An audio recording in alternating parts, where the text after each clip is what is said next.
FIR કરવાની હતી તો પોલીસ તે દિવસે સાંજે ઊંઘી ગયેલી, કરી દેવું જોઈએ ને એ લોકોએ. તો 7 દિવસ પછી એફઆઈઆર કરી. નહીં તો રાજપાડીના એફઆઈઆર માં તો 13 જણના નામ જોગ ને બીજા 70 જણ. તો અમારે હું કોર્ટમાં 70 જણને હોદી લઈ જવાના છે? અમારું આટલું જ કામ છે. એટલે લડાઈ બહુ મોટી છે. આપણે આગળ ભીલ પ્રદેશ મુક્તિ મોરચાની રચના કરી છે. કોઈ રાજકીય પાર્ટી નથી. હમણાં અમારા વિસ્તારમાં ભાજપ વાળા એવું છોટા ઉદેપુરમાં બધું કે આ તો ભીલ પ્રદેશ મુક્તિ મોરચા બનાવ્યું છે, બીજી પાર્ટી બનાવી કાઢી છે, હવે આમ આદમી માંથી નહીં લડે આમાંથી લડશે. એવું નથી લા ભાઈ, આ સંગઠન છે સામાજિક વિચારધારાનું. રાજ્ય અલગ માંગીએ એમાં કા અમે ખોટું ગુનો કરીએ? અમે એમાં શું નક્સલી થઈ ગયા? આજે 28 રાજ્ય બન્યા છે, 29મું રાજ્ય બને. આજે ભરૂચ માંથી 1997 માં નર્મદા છૂટું પડ્યું તો અમને બધાને ફાયદો થયો, સરકારને પણ વહીવટ કરવાનો ફાયદો થયો. આજે વડોદરામાંથી છોટાઉદેપુર છૂટું પડ્યું છે તો છોટાઉદેપુર વાળાને બી ફાયદો થયો અને વડોદરા વાળાને બી ફાયદો થયો. તો એવી રીતના અલગ રાજ્ય પડે એમાં તો ક્યાં કોઈને વાંધો વધે? તો એ વિચારધારા આપણે લાવવી પડશે.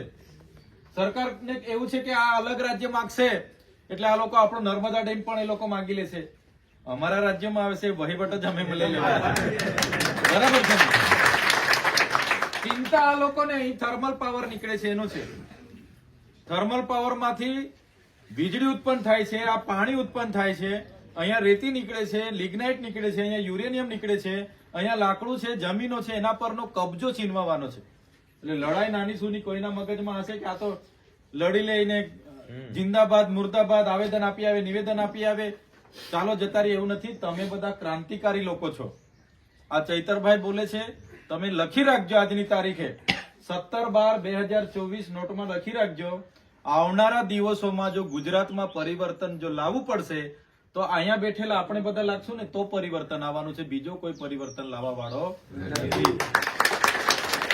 શરૂઆત આપણે કરી દેવી પડશે. તમારા મનમાં કોઈ સંકોચ હોય કે યાર આટલો નાનો માણસ, મારે ત્યાં તો ભાજપનો બહુ મોટો નેતા ગામમાં રહે છે, એની સામે કેમ પડવું? નહીં, પડવું પડે. એ ભાજપનો મોટો નેતા હશે ને પૈસાનો જોર હશે ને એની સામે પડવું પડે. તમારી સંકુચિતા માનસિકતા કાઢી નાખો. બરાબર છે? આ તમારી સામે જીવતો જાગતો દાખલો છે. આટલા નાના ગામમાંથી વિધાનસભા લડ્યા તો લોકોએ સહકાર આપ્યો, ધારાસભ્ય બનાવ્યા, લોકસભા આપણે લડ્યા. બધાના મગજમાં હતું કે આ તો શું છે, આમ આદમી પાર્ટી ચાલે નહીં. વિધાનસભામાં બધા લોકો લડ્યા, આટલા બધા જ લડ્યા ને તમે. 50,000, 48,000, 45,000 મત આપણને લોકો આપ્યા છે. લોકસભામાં બી આપણે લડ્યા. પૈસો, પાવર ને દારૂ ને કેવું હતું એ લોકોનું. એક ઘરે મીટિંગ કરી એટલે પોલીસ પહોંચી જાય ને સાંજે, એનું સર્વે કરે ભાઈ કેટલા જણ નોકરી કરે છે, એને બદલી કરો, શું ધંધો કરે છે, એનું દુકાન બંધ કરો, એની ગાડી રોકો, એના લાયસન્સ માંગો. સાંજે પોલીસ પહોંચી જતી હતી ને. અમે મીટિંગ કરીને ઉઠીએ એટલે અડધા કલાકમાં પોલીસ, એટલું પ્રેશર સરકારનું કે આને હરાવવાનો છે. આ ભરૂચ લોકસભા જીતે છે એને પાડો. ખુદ અમિત શાહ આવીને કહી ગયેલો, 5 વખત કીધેલું ચૈતરભાઈ તો અહીંયા નક્સલવાદી છે, એને તમે મત આપો છો, નક્સલવાદી છે. ઝઘડિયામાં મીટિંગ કરી હતી, યાદ યુટ્યુબ પર જોજો.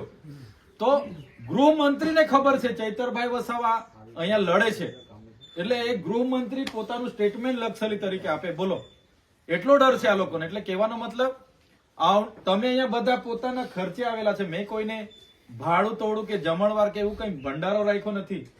તમે એક વિચારધારા સાથે ક્રાંતિકારી લોકો છો એટલા માટે આવ્યા છો. બાકી તો અમને તો હું ફેર પડી જવાનો ભાઈ. બીજા 2 હાથ કેસ કરે ને મને હું ફેર પડવાનો? મારા એફિડેવિટમાં હાથ કેસ બીજા આવશે, 16 ને બીજા હાથ 22 થશે, 23 થશે કે નહીં થશે? હું જેલમાં બી બેહાડી રાખે. જેલમાં કઈ ભૂકો થોડો મરવાનો છું મેં. 2 વર્ષ રાખે ને જેલમાં, હું ફેર પડી જવાનો છે. પણ લડત આપણી તૂટવાની છે. આપણે લોકો માટે જે સુખે દુઃખે ઉભા રહીએ એ તૂટી જવાનું છે. લોકોના કામ નથી થવાના, એટલા માટે આ લોકો ડિસ્ટર્બ કરી રહેલા છે. આ કઈ નાની મોટી લડત નથી ભાઈ.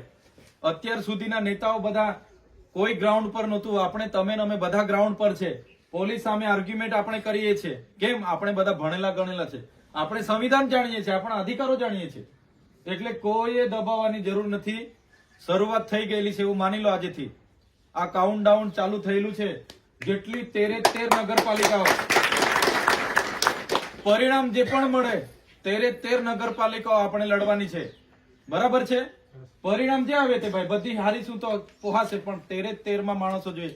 સાથે હમણાં ગામ પંચાયતની ચૂંટણી આવે છે ભાઈ. કોઈ મગજમાં છે ને, કોઈ નાની નથી આ ચૂંટણી, બહુ મોટી ચૂંટણી છે. ગ્રામ પંચાયતની જેટલી પણ ચૂંટણી આવે ને, સરપંચ બહુ મહત્વનો હોય છે. એ સરકારનો સરપંચ છે ને, તો પેલા લોકો બારોબાર ઠરાવો માંગી લેશે. રસ્તો કાઢવાનો છે તો આપણો જ સરપંચ છે ને, ઠરાવ લખાઈ લાવો. સરપંચ પાસે આવે ને તો સરકારનું કામ છે, ઉપરથી આદેશ છે, લખ ઠરાવ, પ્રોજેક્ટ આવશે, રોડ આવશે, જમીનો બધી બીજા સરપંચો હોય તો લખીને આપ જ કરશે. આપણો સરપંચ હોય ને તો લખીને નહીં આપે. સાચી વાત છે કે ખોટી વાત છે? એ આપણને પૂછશે, ચૈતરભાઈ આ પ્રોજેક્ટ આવ્યો છે, પેલા સરકાર વાળા મારા પર ટીડીઓ બીડીઓ લખાણ માંગે છે, આપું કે નહીં?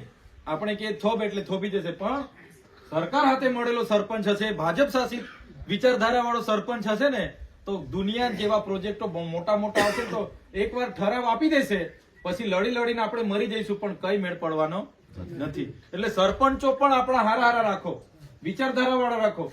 સાથે મેં તો તમામ યુવાનોને વિનંતી કરું છું કે તૈયાર થઈ જાઓ. એકલા ચૈતરભાઈ આવે દાહોદમાં ને આપણે ભેગા થવાનું, લડવાનું નહીં. મહીસાગરમાં ચૈતરભાઈ આવે, જિગ્નેશભાઈ આવે, અનંતભાઈ આવે, લડવાનું નહીં. તમારી રીતે પણ નેતા બનો, આગેવાની લો, લીડરશીપ લો. તમારામાં તાકાત છે, અંદર બહાર કાઢો. હા, જ્યાં જરૂર છે ત્યાં ચોક્કસ બોલાવો, પણ અમે બી અમારા બી ભૂત જેવા કામ છે. તમે બોલાવો ત્યારે અમે ડાંગમાં હોઈએ, તમે બોલાવો ત્યારે અમે ગાંધીનગર હોઈએ, ક્યારેક અમે દિલ્હી હોઈએ, કોઈ ટાવર પર ચડે ત્યારે બોલાવે તો અમે પંજાબ હોઈએ. સાચી વાત છે કે ખોટી વાત? હવે પેલા કાકા એક ટાવર પર ચડ્યા, ફોન આવ્યો તો મેં તો ચંદીગઢ ના કે તમે આવો તો જ ઉતરું, પણ ચંદીગઢ થી કઈ રીતના ઉડીને મારું પ્રાઇવેટ વિમાન છે તો લઈને આવું, બરાબર કે નહીં? એટલે મેં કીધું ભાઈ લડો. ચૈતરભાઈ આવીને લડી લેશે, અમારા ભાગનું નથી. તમારા ભાગની લડાઈ કે હું કઈ અલાઉદ્દીન નો ચિરાગ નથી કે તમને બધાને પહોંચી વળું. તમારા ભાગની લડાઈ કોઈ માતાજી બાતાજી કે ભગવાન કોઈ લડવા આવવાનું નથી ભાઈ. એ મગજમાં બાંધી લેજો. કોઈના મગજમાં હશે કે મારી લડાઈ ચૈતરભાઈ લડી લેશે, કેજરીવાલજી આવીને લડશે, મારી લડાઈ ઈસુદાનભાઈ લડશે. ભાઈ અમે ક્યાં પહોંચી વળીશું? એટલે પોતપોતાની લડાઈ માટે તૈયાર રહેજો. કોઈનું ખોટું કરવાનું નથી, પણ આપણું છીનવાઈ જતું હોય તો આપણે ન્યાય માટે લડવું પડશે ને. એના માટે હું કેમ છું, અમે બેઠા છે, કઈ વાંધો નથી. અમને જેટલું ભગવાને જ્ઞાન આપ્યું છે તમને માર્ગદર્શન આપીશું.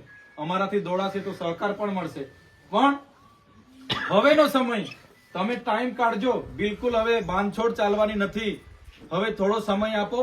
આ સમય જતો રહેશે. હું ધારાસભ્ય છું, આજે થોડી ઘણી આપણા ગુજરાતમાં 4 ધારાસભ્ય છે. આગળ કઈ નતું તો બી આટલી સરસ વિધાનસભા લડ્યા છે કે નથી લડ્યા? 2022 ની લડે છે ને આપણે. તો હવે જે તાલુકા જિલ્લા પંચાયતો આવવાની છે એમાં પણ બધા તૈયાર થઈ જાઓ અત્યારથી. કોઈ સંકોચ નહીં. કોંગ્રેસના સાથીઓને પણ આપણે જે તે સમયે કહીશું, જ્યાં આપણે બેસવાનું થશે. હું તમને મારી ઓથોરિટી, નરેશભાઈની ઓથોરિટી, આ જિલ્લા પ્રમુખોની ઓથોરિટી અમે તમને કહીએ છીએ. તમે જ્યાં નક્કી કરશો ત્યાં અમે બેહવા તૈયાર છે ભાઈ. એમને બી કહીશું, જ્યાં બાર્ગેનિંગ થતું હોય, વાટાઘાટો થતા હોય, અમે અમારા પ્રયાસો કરીશું. જ્યાં થતું હોય ત્યાં, એમાં કોઈ ચિંતા કરવાની જરૂર નથી. પણ તમે તૈયાર થઈ જાઓ. આવનારી તાલુકા જિલ્લા પંચાયતો ગુજરાતમાં શું થાય છે એનો મને વિશ્વાસ નથી, પણ ટ્રાયબલ વિસ્તારમાં અંબાજીથી ઉમરગામની બધી તાલુકા પંચાયતો આપણે લડવાની અને બધી તાલુકા પંચાયતો આપણે બેસાડવાની છે. આજેથી ગાઢ તમારે બાંધી લેવાનું છે. સાંજે મીટિંગો રાખો, અમને બોલાવો. મહિનામાં 15 દાડે એક જિલ્લાનો કાર્યક્રમ અમને ઘડીને આપો તમે, અમે આવીશું. રાતે તમે 4-4, 5-5 મીટિંગો રાખો, અમે કરીશું. લોકોને સમજાવીશું. લોકો રાહ જોઈને બેઠા છે.